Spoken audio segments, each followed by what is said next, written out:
HOA Karen dumped trash on neighbor's yard. Got arrested and fined $100,000.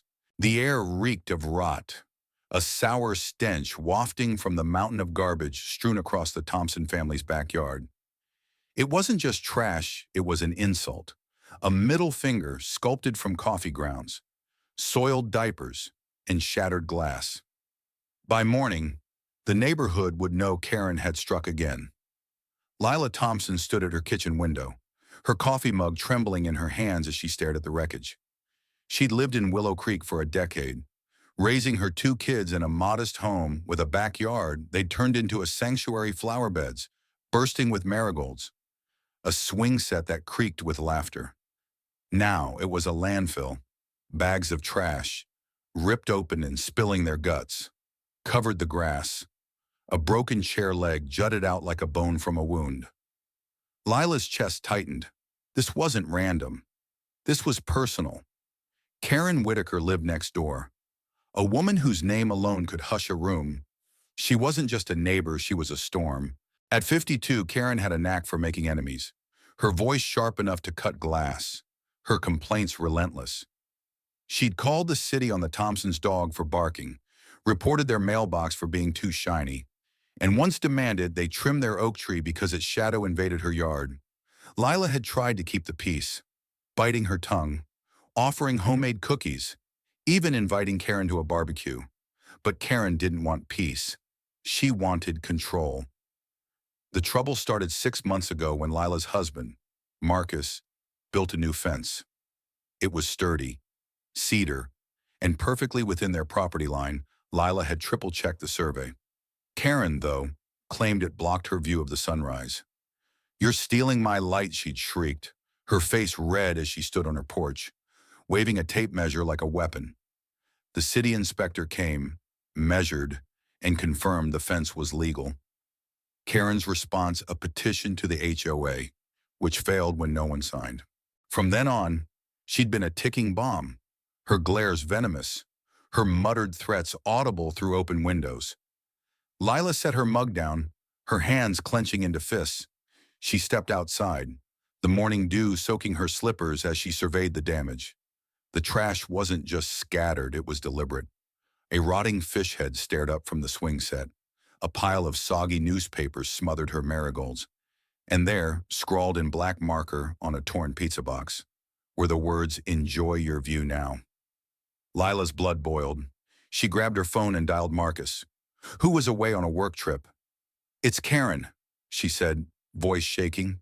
"She's gone too far." Marcus's voice crackled through the line, calm but firm. "Call the police." "Lila, this isn't a prank. It's vandalism." Lila hesitated. She dealt with Karen's antics before petty complaints, snide comments, but this was different. This was war. She hung up and dialed 911, her heart pounding as she described the scene.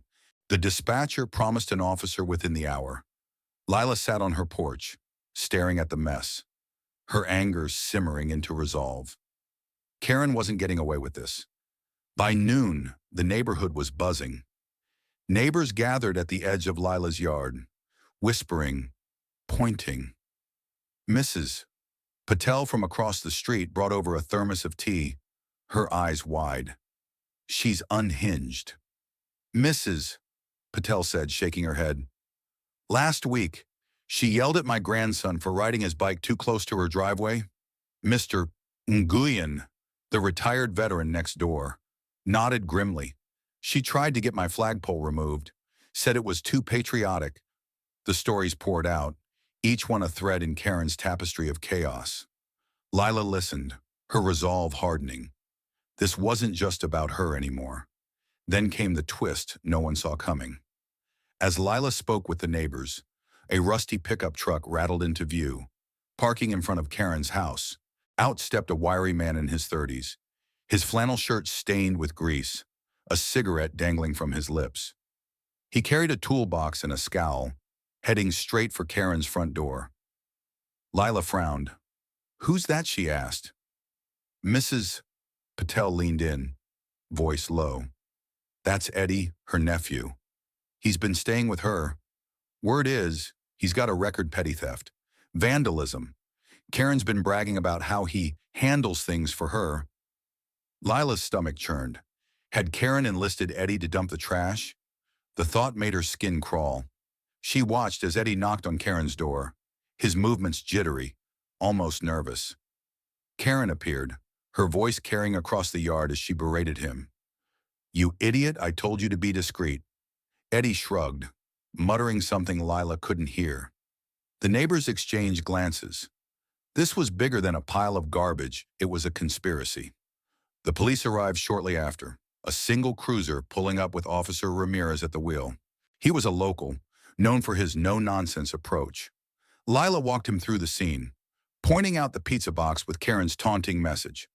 Ramirez's jaw tightened as he snapped photos, his boots crunching over broken glass. "This is serious," he said. "Destruction of property, illegal dumping, there could be charges." Lila nodded, her throat tight. She didn't want revenge, she wanted justice. Ramirez crossed the street to Karen's house, where she was already waiting on her porch, arms crossed, her blonde bob perfectly styled despite the chaos. Eddie lingered behind her, avoiding eye contact. "Officer, this is a misunderstanding," Karen said, her voice dripping with false sweetness. "I didn't touch their yard. Maybe it was kids, or a raccoon." Lila's fist clenched.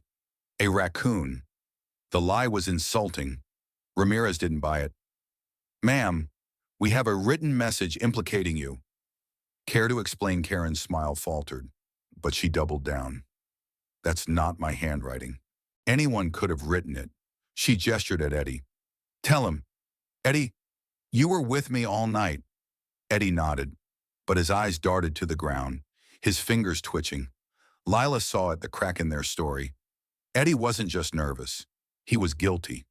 The confrontation escalated as Ramirez pressed harder.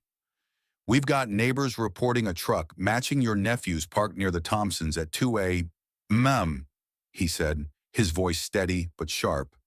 Karen's face paled, her lips parting in a rare moment of silence. Eddie shifted, his cigarette falling to the ground. "I wasn't," he started, but Karen cut him off. "Shut up, Eddie," she snapped, her composure crumbling. The neighbors gasped, their phones out, recording every word. Lila stepped forward, her voice steady despite the fire in her chest. "Karen, you've terrorized this neighborhood for years.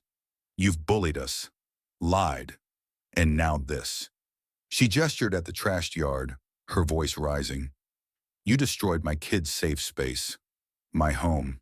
"For what a fence," the crowd murmured in agreement, their anger palpable. Karen's eyes narrowed, but for once, she had no comeback. Then came the bombshell. Mr.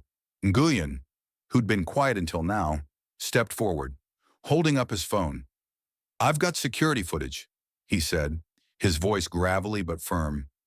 "My camera caught the whole thing, Eddie dumping the trash, Karen directing him." The crowd erupted in whispers. Lila's heart leapt. Evidence. Undeniable. Concrete evidence. Ramirez watched the footage, his expression darkening. It showed Eddie hauling bags from his truck, Karen pointing and gesturing under the cover of night. The timestamp was clear. 17 mm. Karen's face twisted in fury. "That's not me," she shouted. But the lie was flimsy now, collapsing under the weight of truth. Eddie, cornered, threw up his hands. "She told me to do it," he blurted, pointing at Karen. "Said she'd pay me, I didn't want to." But she kept pushing. The betrayal hung in the air like smoke. Karen's mouth opened, then closed, her eyes wide with panic. The neighbors stared, their judgment a silent chorus. Ramirez nodded, pulling out his handcuffs. "Karen Whitaker, you're under arrest for vandalism, illegal dumping, and conspiracy to commit a crime." As the cuffs clicked around her wrists, Karen's defiance shattered. She screamed, "This is outrageous, I'm a homeowner. You can't do this." But the officer's grip was firm, leading her to the cruiser. Eddie wasn't spared. Ramirez cuffed him too, his head bowed as he muttered apologies. The neighbors watched in stunned silence as the cruiser drove off, Karen's protests fading into the distance. Lila stood frozen, the weight of the moment sinking in. Her yard was still a wreck, her flowers crushed, but something else bloomed in her chest: relief. Justice. The aftermath was swift and brutal. The city slapped Karen with a $100,000 fine for environmental violations and property damage, a sum that forced her to sell her beloved SUV and dip into her savings. Her house, once a symbol of her dominance, went up for sale as the legal fees piled up. Eddie faced probation and community service, his reputation as tarnished as the trash he dumped. The neighborhood rallied to help Lila, organizing a cleanup day. By sunset, the yard was spotless, the swing set gleaming, the marigolds replanted by Mrs. Patel's careful hands. Leela sat on her porch that evening, a glass of wine in hand, watching her kids play. The air felt lighter, the neighborhood quieter without Karen's shadow looming. Mr. Guyen stopped by, his usual stoic demeanor softened by a smile. "We should have stood up to her sooner," he said. Lila nodded, her heart full. "We did it together," she replied. Karen's downfall was the talk of Willow Creek for months. Some pitied her, others cheered, but all agreed her actions had consequences. The trash yard wasn't just a mess, it was a symbol of her arrogance, her belief that she could bully her way through life. In the end, the neighborhood reclaimed its peace, proving that even the loudest storms could be silenced by unity. What do you think? Did Karen get what she deserved? Or was the punishment too harsh? Share your thoughts. I'd love to hear them.